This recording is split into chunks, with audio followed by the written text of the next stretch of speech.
Could this be the night Russia finally lost control of its own capital? In the early hours between October 26th and 27th, the skies above Moscow erupted into chaos. Hundreds of Ukrainian drones swarmed toward the heart of Russia's power, piercing the darkness like a relentless storm. For the first time since the beginning of the war, Moscow, the symbol of Putin's strength, was under direct siege. Videos circulating on Russian social media showed strange, fast-moving lights streaking across the horizon. Locals whispered one chilling name, the Flamingo missile. Its silhouette glowed in the night sky, its flight path traced directly toward the capital. Though the exact location of the footage was unconfirmed, the timestamp matched the moment Ukraine's largest ever drone assault began. By dawn, the world realized what had just happened. Vladimir Putin, the man who once claimed total air dominance, had officially lost control of Moscow's skies. The myth of Russia's impenetrable fortress shattered overnight. In desperation, Russian soldiers were seen patrolling near the Kremlin, armed not with advanced technology, but with simple machine guns mounted on Chinese-made pickup trucks. It was a sight that stunned the world. A nuclear superpower forced to defend its capital with improvised weapons. The question spread like wildfire. How could this happen to one of the most heavily protected cities on Earth? The answer lay in the slow collapse of fear and pride. For months, Putin had been moving billions of dollars worth of air defense systems, S-400, S-300, and Panzer batteries from every corner of Russia to create a dome above Moscow. Parks, rooftops and highways became military zones. Even his private retreat in Valdai was surrounded by missile launchers. This Fortress Moscow project consumed enormous resources. Yet when the test came, it failed spectacularly. The Flamingo missiles and drones slipped through the defenses as if they didn't exist. Ironically, just days earlier, Putin had boasted about a new Russian missile capable of reaching 14,000 kilometers, calling it unstoppable. But before he could even finish his threats toward the West, Ukraine answered in a way he never expected. The unstoppable was stopped not by nuclear deterrence or sanctions, but by cheap, silent drones that cost a fraction of his massive arsenal. What followed was not just a military embarrassment, it was a psychological earthquake. Putin's dream of an unassailable capital crumbled in hours. The same Kremlin that once ruled half the world's landmass was now hiding behind civilian vehicles with machine guns strapped to their beds, and the symbolism was devastating, the mighty Russian war machine reduced to the tools of insurgents. As explosions echoed across the outskirts of the city, the people of Moscow began to feel what millions of Ukrainians had lived with for nearly 2 years: fear, confusion, and disbelief. For them, the war had always been distant, confined to television screens. But that night, it arrived at their doorstep. Sirens blared, windows rattled, and a chilling realization took hold: the Kremlin could not protect them. And yet this was only the beginning. The strikes on Moscow were not a random act of defiance, they were a carefully planned operation, the culmination of months of intelligence strategy and precision. Ukraine had chosen its moment. The question now loomed: how could a country with limited resources breach the defenses of one of the world's most militarized cities? The answer, as it would soon become clear, lay not just in technology, but in psychology. And for Vladimir Putin, that might prove to be the deadliest weapon of all. When dawn broke over Moscow on October 27th, the illusion of invincibility was gone. What had been built over years, Russia's multi-layered air defense, its pride and symbol of power, had collapsed in a single night. Reports poured in from across the capital, sirens blaring, anti-aircraft fire lighting the sky, explosions echoing from the outskirts. The Kremlin's silence only deepened the fear.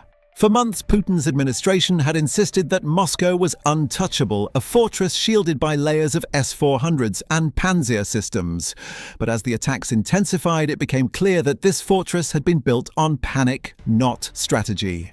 According to open-source intelligence cited by Reuters and the Institute for the Study of War, Russia had stripped air defenses from vital areas: Kaliningrad on the Baltic Sea, nuclear submarine bases in the Far East, even frontline zones near Ukraine, to ring Moscow with protection. More than 20 new defense sites had appeared around the capital in just 2 months. Some launchers were absurdly placed in public parks and on apartment rooftops. It was not the mark of confidence, it was the mark of fear. That fear had a name: survival. After previous drone strikes on the Kremlin in May and August 2023, Putin's inner circle had been gripped by paranoia. Those attacks, though minor, exposed the unthinkable that the war was no longer distant. From that moment, every decision taken by the Kremlin revolved around one goal: protect the capital at any cost. And that cost would soon come due. As the October assault began, hundreds of drones and Flamingo missiles flooded the airspace. Russia's vaunted radar systems blinked with false readings. Panzer batteries spun wildly, firing missiles worth hundreds of thousands of dollars at targets costing a few tens of thousands each. Some hit, many missed. The sheer number of drones, nearly 200 according to Russia's own Ministry of Defense, overwhelmed the system. It was a classic saturation attack. Ukraine had deliberately sent swarms from multiple directions: Bryansk, Kursk, Tula, and Smolensk, forcing Russia's defenses to divide their fire. By the time the real strike force reached Moscow, the defenses were exhausted, their missiles nearly depleted. International analysts, including DW and BBC correspondents, later described it as a war of asymmetry. Ukraine wasn't fighting Russia plane for plane, it was drowning its defenses in cheap, expendable machines. The brilliance of the strategy lay in its simplicity: quantity over cost. In the chaos, Russia's billion-dollar systems became useless against hundreds of small, low-flying drones made of composite materials and nearly invisible to radar. The Panzer units on rooftops could track only a handful of targets at once. When dozens arrived simultaneously, they simply couldn't cope. By morning, the fallout was undeniable. Moscow's two main airports, Domodedovo and Zhukovsky, were shut down for more than 2 hours. Sheremetyevo and Vnukovo delayed dozens of flights. Thousands of passengers were stranded in terminals. Cargo transport halted. For the first time since World War II, Moscow's skies were effectively closed. Meanwhile, videos flooded Telegram channels showing black smoke rising near Podolsk and Dubna.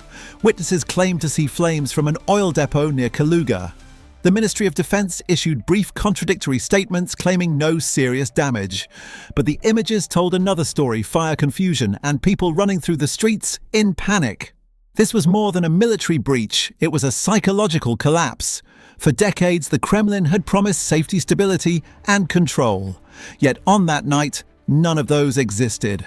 The capital's people realized that the regime could no longer guarantee protection. The walls of Fortress Moscow, built out of fear and arrogance, had crumbled under the weight of reality.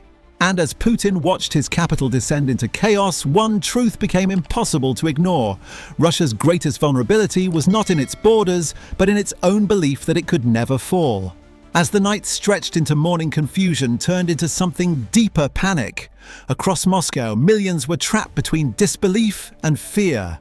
The air raid sirens wailed intermittently, anti-aircraft fire thundered in the distance, and social media was flooded with contradictory information. Should people run to shelters or stay home? Were the explosions near the city centre or just the suburbs? The Kremlin's silence was deafening, and in that silence the myth of safety collapsed. For years, Putin's propaganda machine had built a comforting illusion the war was far away. Moscow was insulated, untouchable, the beating heart of an empire that could not be reached. But in just a few hours, that illusion shattered. The sound of drones overhead and the flash of explosions outside apartment windows reminded Muscovites that the front line had come to them. What had once been distant Mariupol, Kharkiv, Donetsk was now reflected in their own skyline. At around 10 p.m. on October 26th, the operation began in full force. For nearly 6 hours, Ukraine conducted the most extensive and coordinated assault inside Russian territory since the war began. Open-source data and Western intelligence later confirmed that over 12 regions were targeted simultaneously. Around 47 drones hit Bryansk, 42 struck Kursk, 32 in Tula, and at least 40 reached the Moscow Oblast. Even deeper inside Russia, regions like Oryol, Voronezh, Smolensk, and Lipetsk were hit in waves. The strategy was surgical and psychological, an intentional overload of Russia's air defense grid. This was what military experts call a saturation attack. The goal wasn't to destroy everything, but to force the enemy to spread thin, overreact, and fail.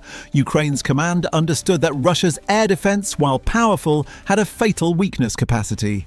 No matter how advanced the system, it could only track and intercept a limited number of targets at once. By overwhelming the radar screens with dozens of cheap drones, Ukraine created gaps corridors that allowed more advanced UAVs and Flamingo missiles to slip through undetected. According to defense news analysts, most of the drones were likely fixed-wing models like the UJ-22 airborne small fast and made from radar-resistant materials. These drones could fly low, hugging the terrain invisible to long-range systems such as the S-400, which are designed for high-altitude threats. And while the Panzer systems were meant for short-range defense, they too reached their limits. Each Panzer could track only a handful of targets simultaneously. When swarmed, they simply couldn't shoot fast enough. And each interceptor missile cost Russia hundreds of thousands of dollars spent to destroy drones that cost less than a family car. This economic imbalance created a second battlefield, one of attrition and cost. Every missile fired to protect Moscow drained Russia's budget further, forcing it into a war of expenditure it could not win. Ukraine's drones had done more than pierce the sky, they had pierced Russia's economy and morale. Meanwhile, the Kremlin scrambled to contain the psychological fallout. State television minimized the event, claiming all targets were successfully neutralized. But footage from Muscovites told another story: oil depots on fire, airports closed, and long lines of cars fleeing the city. The contrast between official lies and lived reality deepened public distrust. By sunrise, the panic was no longer just about the explosions, it was about what they revealed. Moscow, once a symbol of order and dominance, had been exposed as fragile, reactive, and vulnerable. The fortress was not impenetrable. It was hollow. And within that hollowness, a new fear began to grow. If Moscow could be hit so easily, what would fall next? The morning of October 27th began under a heavy, unnatural silence. Moscow's skyline was hazy with smoke, the air thick with unease. For the first time in decades, the Kremlin, the very core of Russian power, felt vulnerable. Vladimir Putin, who had built his political image on control and stability, now faced the unthinkable. His capital city under siege, his people terrified, and his military humiliated. This wasn't the first time Moscow had been hit, but it was by far the most devastating. The Kremlin's nightmare had been unfolding for more than a year. It began in May 2023 when two small kamikaze drones struck the Kremlin palace itself. The impact was minor, but the symbolism was catastrophic. The world watched as flames flickered on the Senate building's dome just meters from Putin's offices. For the first time since World War II, an enemy's weapon had touched the Kremlin's roof. Initially, Russian authorities tried to dismiss the attack as fake or exaggerated, but video evidence spread rapidly online, forcing the government to admit what it could no longer hide. Official statements blamed Ukraine and claimed it was an assassination attempt on Putin himself. Yet the defensive fury of the Kremlin's response only revealed one thing: fear. The myth of Moscow's impenetrable shield had been punctured, and no amount of propaganda could repair it. A few months later, in August, the attacks evolved. Ukraine struck deeper this time at Moscow's financial and technological heart. Kamikaze drones slammed into the glass facades of skyscrapers in the Moscow city business district. Among the damaged buildings was the IQ Quarter Tower, home to the Ministry of Digital Development and key government offices. Videos showed shattered windows, black smoke curling into the sky, and sirens echoing through the city's wealthiest district. The images shocked Russians who had long believed the war was distant, confined to rural front lines. Now it had reached the center of luxury and power.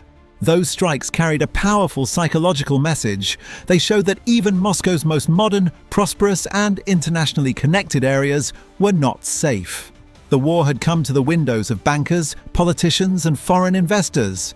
Overnight, the perception of safety vanished. Confidence in Moscow as a global business hub evaporated.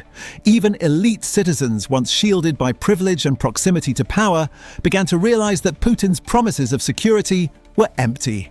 In the wake of these humiliations, the Kremlin launched what it called Fortress Moscow.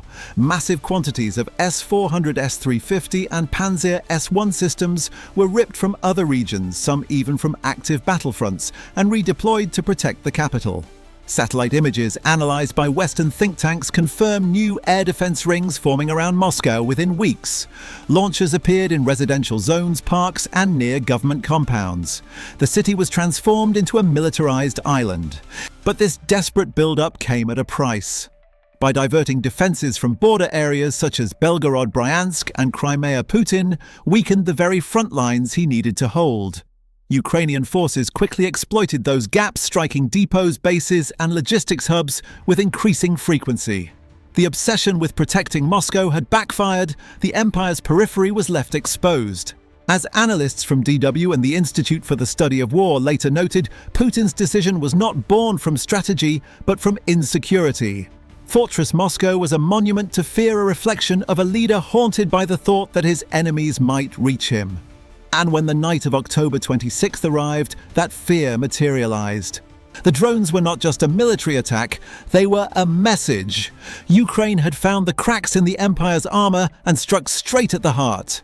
By the final hours of October 27th, the magnitude of Russia's failure could no longer be concealed. What began as a single night of explosions had evolved into a full-scale crisis, military, political, and psychological. Putin's Fortress Moscow had not only failed to protect the capital, it had exposed the fragility of the entire Russian defense network. Billions of dollars in high-tech weaponry radar systems, missile batteries, electronic jammers had proved powerless against swarms of low-cost drones. The myth of Russian superiority had been dismantled piece by machines that cost less than a single Panzer missile. International observers quickly drew their conclusions. BBC analysts compared the event to a chess match, lost not through strength, but through arrogance. Ukraine, they said, had turned the principle of asymmetry into a weapon. Instead of meeting Russia's strength with equal firepower, it had exploited its weakness, its overconfidence, its rigidity, and its fear. The saturation attacks forced Russia to waste expensive interceptors on cheap drones, bleeding its economy with every missile fired. This was a battle not of destruction, but of exhaustion. According to figures cited by Defense News, the cost imbalance was staggering. A single Panzer missile could cost hundreds of thousands of dollars, while a Ukrainian UJ-22 or similar fixed-wing drone could be produced for under $20,000. Each exchange was a financial wound that deepened Russia's long-term vulnerability. For Ukraine, this was more than a tactical victory, it was economic warfare in its purest form. Inside Russia, the psychological impact was even greater. The Kremlin had sold its citizens a promise that Moscow would always be safe, that war would never touch their daily lives. That illusion evaporated overnight. Footage of smoke over Podolsk flames near Kaluga and empty runways at Moscow's airports contradicted every word of state propaganda. Social media became the new front line of truth as citizens turned to Telegram and independent channels instead of official news. Trust in the government eroded further with each denial, each claim that everything was under control. Analysts from DW and Reuters later reported that the Kremlin's information apparatus began to fracture under the pressure. Censors struggled to suppress videos showing anti-aircraft fire above the Kremlin, while pro-war bloggers raged openly about the government's incompetence. The regime that once prided itself on total narrative control was now fighting chaos on two fronts: the battlefield and the information space. Even among the elites, unease began to grow.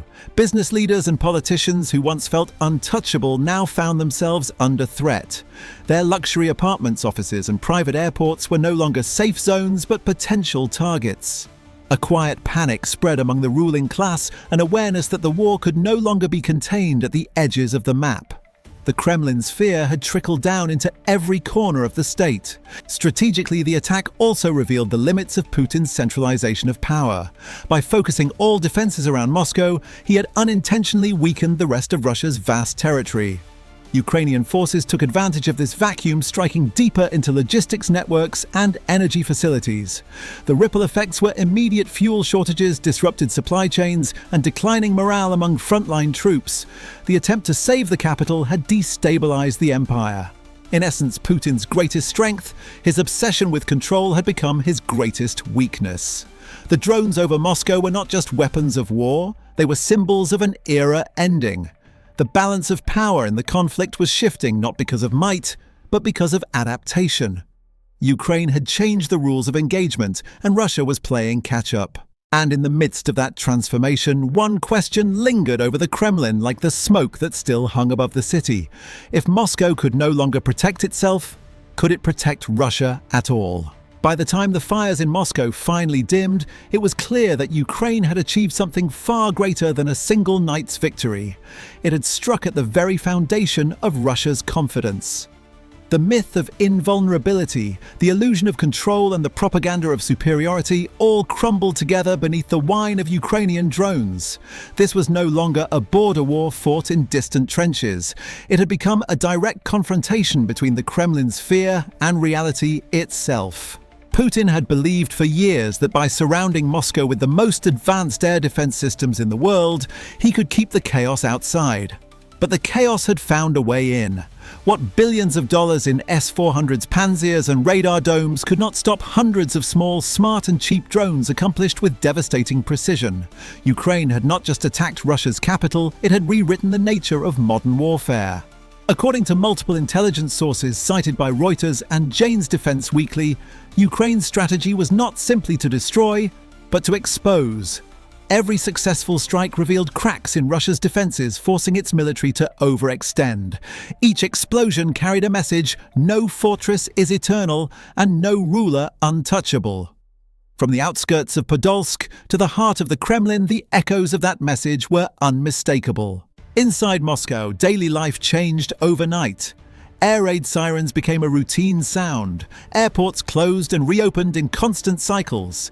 Anti-aircraft tracers lit the skies, turning the capital into a battlefield of light and noise. Families began sleeping in basements. Business elites fled the city quietly. For ordinary citizens, the war was no longer a televised event. It was now personal, immediate, and terrifying. Putin's televised appearances in the days that followed were marked by visible strain. His usual composure seemed brittle.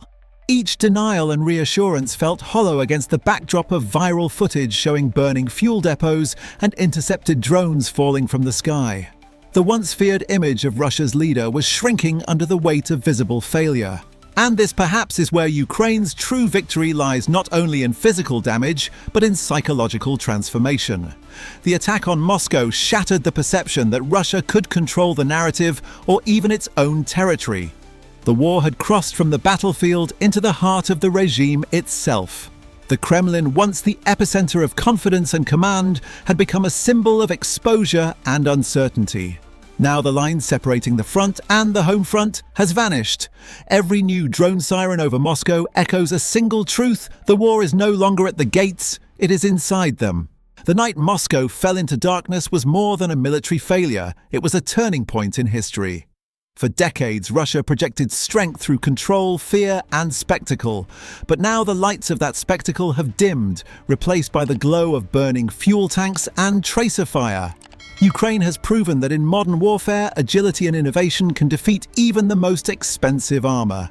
For millions of Russians, the myth of distance has ended. The front line is now their own street, their own skyline. And for Vladimir Putin, this is not just a tactical loss, it is a personal reckoning. The fortress he built to protect his legacy has become a cage of fear. Every siren, every explosion, every drone overhead whispers the same truth: the war he started can no longer be contained. The question now is not how Russia will respond, but whether it still can. Will the Kremlin tighten its grip, or will internal pressure finally begin to fracture the empire from within? History has seen great powers fall, not by invasion, but by denial. The world is watching. The next strike may not come from the border, but from the growing storm within Russia itself. If you found this analysis insightful, share your thoughts in the comments. What does this moment mean for the future of the war and for Russia's place in the world? Don't forget to like this video, subscribe to the channel, and stay tuned for the next report. The battle for truth, just like the battle for Moscow's skies, is far from over.